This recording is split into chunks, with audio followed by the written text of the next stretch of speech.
Hello बच्चों, आज हम लोग क्लास 10 का हिंदी व्याकरण स्टडी करने वाले बच्चे हैं, जिसमें स्टडी करेंगे हम लोग समास को। प्यारे बच्चे, आज का ये सेशन बेहतरीन होने वाला है, जिसमें आप स्टडी करेंगे समास। और समास को मैं यहाँ पे बहुत बेहतरीन तरीके से आपको पढ़ाने वाला हूँ, शुरू से लेकर अंत तक, यानी कि बेसिक से एडवांस तक मैं पढ़ाने वाला हूँ। प्यारे बच्चों, आप जिस भी क्लास में हो, चाहे क्लास 6, क्लास 7, क्लास 8, क्लास 9 या क्लास 11, 12 के बच्चे हो, तो आप इस वीडियो को देख सकते हैं, प्रॉपर तरीके से देख सकते हैं। आपके बिहार बोर्ड की तैयारी यदि हो रही हो तो आप वहां पे इस चैप्टर को पढ़ के जाइए। मैं पूरे गारंटी के साथ बोल सकते हैं बच्चे, यदि आपको ऑब्जेक्टिव वहां पे छूट जाएगा ना, तो मुझे कमेंट सेक्शन में बताइए सर ये ऑब्जेक्टिव मुझसे छूटा। मैं यहाँ पे गारंटी के साथ इसलिए बोल रहा हूँ क्या, क्योंकि मैंने यहाँ पे निर्णय लिया था इस चैप्टर को बनाने से पहले, क्योंकि मैं यहाँ पे ऑब्जेक्टिव सहित पर बच्चों जिसमें आपको दिखते होगी वही मैं यहाँ पे आपको पढ़ाने वाला हूँ, या फालतू यहाँ पे मैं बातें नहीं बताऊंगा, ठीक ना। और आप जो भी बोर्ड से हो फिर बच्चों, आप लोग थोड़ा सा ध्यान दो, आपके बोर्ड नजदीक में है, 2 महीना बाद एग्जाम होने वाला है बिहार बोर्ड का, तो आप लोग इस बात को थोड़ा सा समझ सकते हैं। तो हम लोग चलते हैं, सबसे पहले समास को समझते हैं। और समास को समझने से पहले फिर बच्चों हम लोग समझेंगे संधि को। आखिर मैंने संधि चैप्टर को बता के रखा, आप लोग उसे भी जाकर देख सकते हैं। तो संधि हम लोग सबसे पहले संधि पर डिस्कशन करते हैं, संधि आखिर है क्या।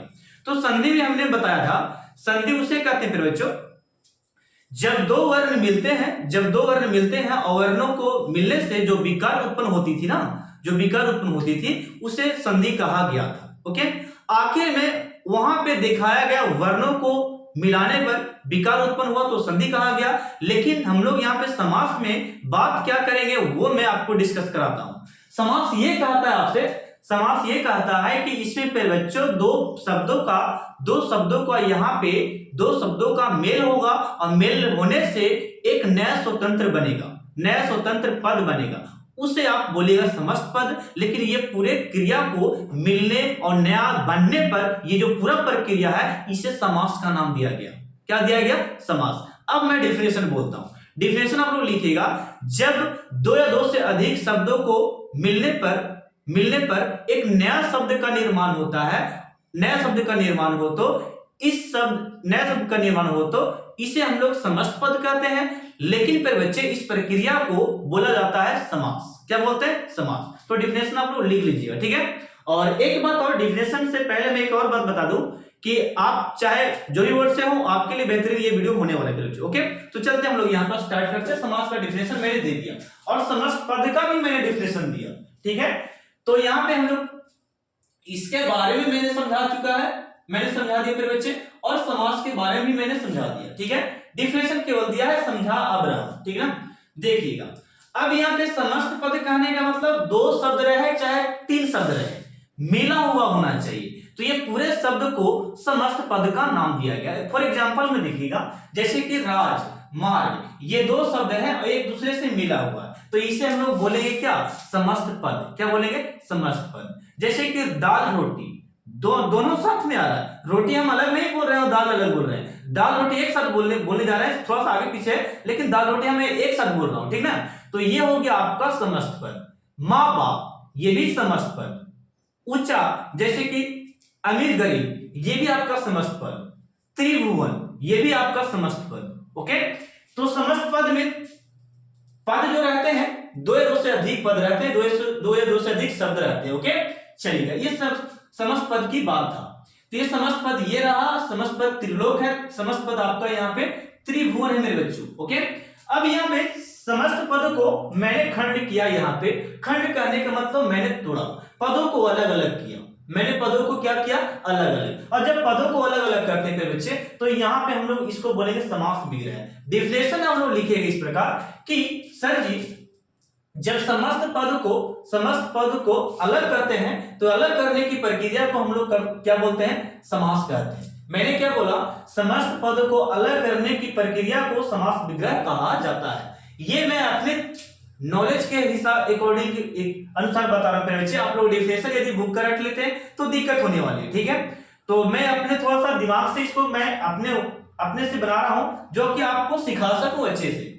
तो ये समास विग्रह का डिफिनेशन था। समास विग्रह का डिफिनेशन के एग्जांपल भी देख लीजिए आप लोग। जैसे कि मैंने लिखा राजमार्ग, तो राजमार्ग को बनाने के लिए आप बनाइएगा राजा का राजा और मार्ग, राजा और मार्ग। इसके बीच में और लगा सकते हैं, एवं लगा सकते हैं, तथा लगा सकते हैं, अथवा लगा सकते हैं, या लगा सकते हैं और की जगह पे। जैसे कि मैं बोलकर दिखाता हूं, राजमार्ग को मैं बना के दिखाता हूं, समास विग्रह करता हूं, ठीक ना। ये राजमार्ग जो है समास विग्रह कई तरीके से, देखिए इसको मैं करके दिखाता हूं।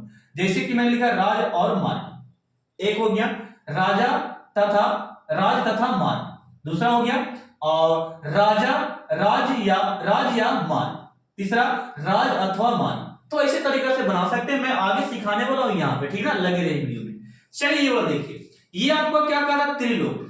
त्रिलोक मतलब क्या बच्चे, त्रि मतलब हो गया तीन, आप लोग जानते हैं बच्चों, त्रि मतलब होता है तीन, लोक मतलब संसार दुनिया जिसको बोल सकते हैं, तीन लोगों का समूह, तीन लोगों का समूह अर्थात बोल सकते हैं तीन लोगों का समूह त्रिलोक को कहते हैं, ठीक है। चलिए नेक्स्ट में आता त्रिभुवन, त्रि मतलब तीन और भुवन मतलब भवन होता है, भुवन मतलब भवन, तीन भवनों का समूह, तीन भवनों का समूह मेरे बच्चों। नेक्स्ट आपका लाल रुमाल, लाल रुमाल यानी कि जो फैमिली परिवार जब कोई सज्जन रहता है वो रुमाल रखे रहते हैं व्यक्ति लोग, ठीक है, उसको सज्जन बोल सकते हैं। तो यहाँ पे देखिएगा लाल रुमाल अर्थात बोल सकते हैं लाल है जो रुमाल अर्थात सज्जन जिसको बोलेंगे, क्या बोलेंगे, सज्जन, सज्जन। ओके मेरे बच्चों, ध्यान दिए आप लोग, यहां पे सज्जन। ओके चलिए अब मैं आपको थोड़ा सा समास की विशेषता बता देता हूं, विशेषता आखिर है क्या, ठीक है। तो थोड़ा सा मैं 1 मिनट इसमें समय लूंगा, ज्यादा नहीं लेने, और देखिएगा मैंने यहां पर लिखा था बच्चों समास की विशेषता में, ये क्या समास कहता है, समास में दो पदों का योग होता है। बात खोपड़ी में लीजिएगा अपने दिमाग में, कहता समास में दो पदों का योग होता है, आखिर में क्या बच्चे, तो मैं यहां पे समझाना चाहता हूं दो पदों का योग, योग मतलब होता है जोड़, ज्वाइन क्या होता है, जुटना, ठीक है। योग मतलब क्या होता है बच्चे, योग मतलब होता है जुड़ना, और पद मतलब मैं यह समझाता हूं, जैसे कि राज और ये मार्ग हो गया, ये दो पद है, क्या है, दो पद है, एक शब्द दूसरा, पहला पद दूसरा पद, ठीक है ना। तो ये दो पद है मेरे बच्चों, तो वही बोलता है समास में, यानी कि इसमें समास में दो पदों का योग होता है, समास में ये दो जो अलग अलग पद है ना इसका योग होता है, तब जाके ये समास, बस समझ गए, दो पदों का योग होता है। तो यहाँ पे एक पद और ये दो पदों का योग मतलब जुड़ा हुआ रहता है।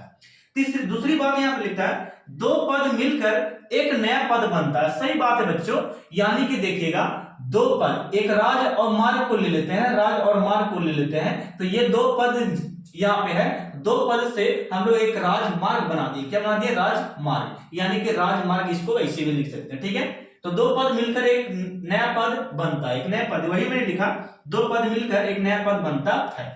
चलिएगा थर्ड में आपका बोलता है दो पदों के बीच विभक्ति का लोप होता है, आखिर विभक्ति है क्या तो बच्चे, दो पदों के बीच विभक्ति का लोप होता है, तो मैंने यहां पर लिखा और आपका विभक्ति के रूप में, जैसे कि आपको होगा तथा एवं, और क्या हो गया आपका या अथवा, ये सब विभक्ति लोप हो जाता है, हट जाता है। मैंने वही लिखा है कि दो पदों के बीच दो पदों के बीच ये है, दो पदों के बीच विभक्ति का लोप होता है, ये वाला हट जाएगा, लोप मतलब हटना, विलुप्त होना, ठीक है, खत्म हो गया, बाय बाय। चलिए आगे, दो पदों में कभी पहला या दूसरा पद प्रधान होता है, प्रधान मतलब पहले, ठीक ना, प्रधान मतलब पहले। यहां पर देखिए दो पदों में कभी पहला पद प्रधान होता है तो कभी दूसरा पद प्रधान होता है, बात ये मैंने लिखना चाहा, ठीक है। दो पदों में कभी पहला पद प्रधान होगा कभी दूसरा पद, जैसे कि मैं बोलकर दिखाता हूं, माँ बाप को ऐसे तो भी बोल सकते हैं, माँ बाप को ऐसे बोल सकते हैं, बाप या माँ बोल सकते हैं। दाल रोटी को तो ऐसे ही बोल सकते हैं, रोटी दाल, तो दोनों पद आगे पीछे हो सकता है, इसलिए यहां पे बोल रहा है कि, या यहां पे एग्जांपल में देता हूं आपको, देखिएगा जैसे कि ये हो गया दाल रोटी, ठीक है, तो ये पहला पद ये दूसरा पद, तो कभी ये पहला पद आगे हो जाए, आगे बोलिएगा उसको, और नहीं तो कभी दूसरा शब्द को आगे बोलिएगा, दूसरा पद को, जैसे कि इसी बात को हम ऐसे लिख सकते हैं, देखिए तो रोटी दाल, अब इसको कोई रोक देगा रोटी दाल बोलने में, तो नहीं सर, कोई बोल भी सकता है दाल रोटी बोलो या रोटी दाल बोलो, तो वही बोलता है कभी पहला पद प्रधान होता है, पहले आ जाता है, तो कभी दूसरा का पहले चलाता है, यही बात है, कभी पहला पद आगे आ जाएगा तो कभी दूसरा पद आगे आ जाएगा, तो इसलिए बोलता है कि दोनों पद प्रधान होता है, पहला पद भी और दूसरा पद भी प्रधान होता है, आगे आता है, ठीक है ना। प्रधान कहने का मतलब आगे आना, आगे देखो ये आया, आगे ही आया, कोई जरूरी नहीं कि खाली दाल ही आवे। जैसे कि रात दिन बोलकर देखो ना, रात दिन बोलकर देखो तो रात दिन बोलिए तो रात कोई बच्चा कोई निश्चित है कि रात पहले कोई बोलेगा, दिन भी तो बोल सकता है, दिन रात बोल सकता है कि नहीं। तो हाँ, दोनों पद प्रधान होता है, दोनों पद को पहले बोल सकते हैं, कोई दिक्कत नहीं है। अब यहाँ पे नेक्स्ट पद कभी दोनों पद प्रधान होता है, तो वही बोलता है कभी दोनों पद प्रधान हो जाते हैं, ये ऐसा लिखा गया, ठीक है। अब यहाँ पे बात समझिएगा, तो वही बात बोला कि पहले ये चाहे पहले आवे चाहे ये आवे, दोनों पद प्रधान होता है। समास होने पर संधि भी हो सकती है, लेकिन ऐसा अनिवार्य नहीं है।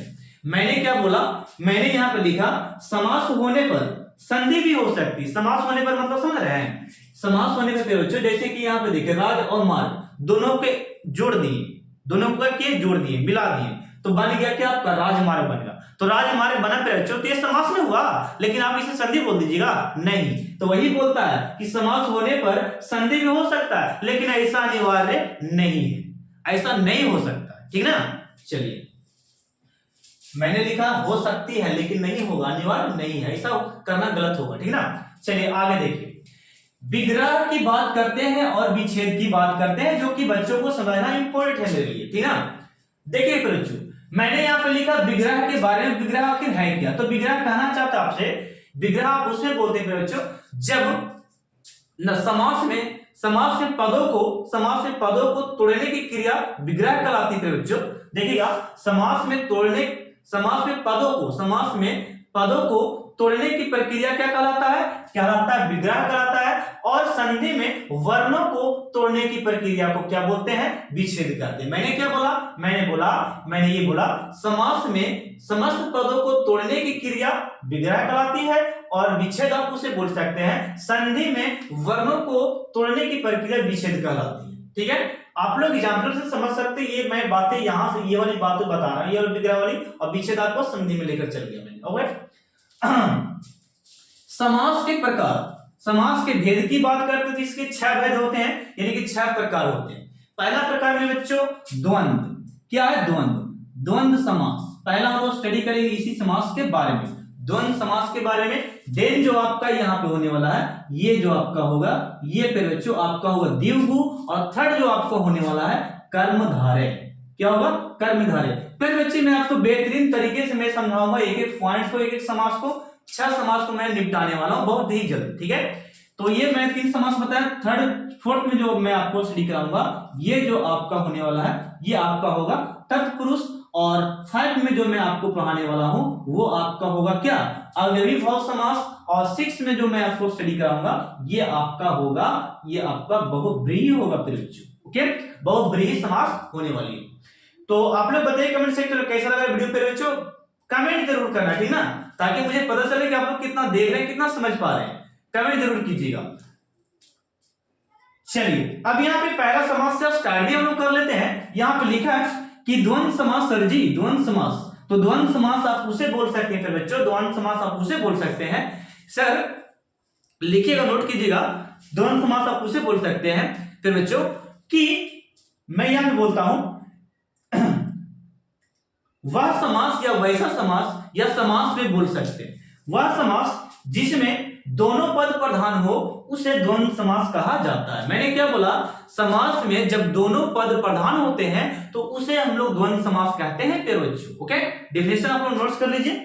अब यहाँ पे समास में एक बात और, समास में यानी कि द्वंद्व समास में प्यारे बच्चों, द्वंद्व समास में जब समास विग्रह करते हैं ना, जब समास विग्रह करेंगे द्वंद्व समास में, तो उसके बीच में हम लोग और लगाएंगे, उसके बीच में अथवा लगाएंगे, उसके बीच में या लगाएंगे, या उसके बीच में तथा लगाएंगे। मैंने क्या बोला, मैंने ये बोला कि प्यारे बच्चों जब द्वंद्व समास को हम लोग विग्रह करेंगे, यानी कि उसको तोड़ेंगे, विग्रह करेंगे, तो उसके बीच में हम लोग और का, अथवा का, या का और तथा का यूज करेंगे द्वंद्व समास में। तो मैं यहाँ पे बताता हूं, जैसे कि मैं इसको विग्रह करने जा रहा हूं, ठीक है ना। तो ये आपका समस्त पद हो गया, ये आपका समस्त पद एग्जांपल मैंने लिया। अब इसे तोड़कर बता रहा हूं, जैसे कि देखिए भला है भला, यहाँ पे बच्चों भला ये वाला हो गया, भला हो गया, और इसके बीच में आप बनाइए भला और बुरा।